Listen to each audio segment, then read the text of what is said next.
Awesome. Perfect. Say hi.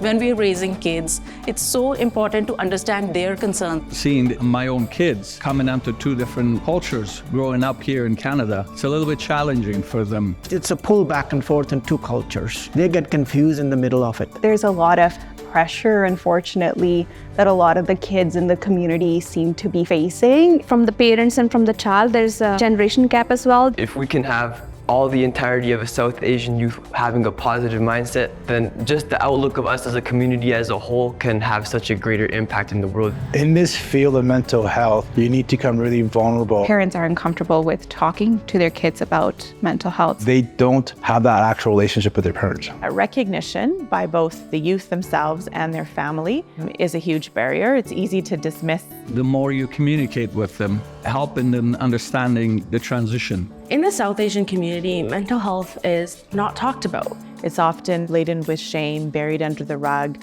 Maybe there's lack of language to talk around some of these things. We don't have a word for mental health. They weren't targeted to me. A South Asian culture has this log kya kahenge mentality, leads us to dismiss our mental health and our well-being. Our youth think that they're alone when they're struggling with anxiety, with depression. Experiencing difficulties with their mental health during this really foundational time can have huge implications on their life going forward. There are high suicide rates. Mental health is going to be a life journey, whether you're 2 years old, 50 years old, 80 years old. Some struggles that I faced as a youth growing up in the South Asian community were definitely being and feeling like I was different. Not feeling maybe connected to everybody around you, or feeling like no one around you can truly understand what your experience is. Sometimes you don't fit in crowds. It's okay to be different. We all struggle at some point in our lives with mental health as humans, and that it's normal. Being transparent about our own struggles. Yes, it's okay to take a break. I often look at young children, my nieces and nephews, or youth in my life and think, I hope they know that they have someone in their life that they can reach out to for help. Starting conversations like this. Trying to keep the lines of communication open. Make sure if there's anything bothering you guys, not comfortable with you, talk to your friends and talk to your parents if you need to. Talk to somebody to just let out that steam. Don't let it build up. Anxiety, depression, sadness, these are all normal feelings. Through talking about them and humanizing them, we can let youth know that they're not alone. Stop pushing it under the carpet.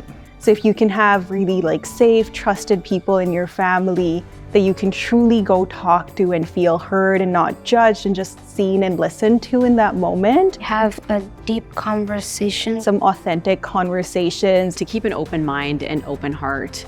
Keep your ears open and start with the basics, such as, How are you?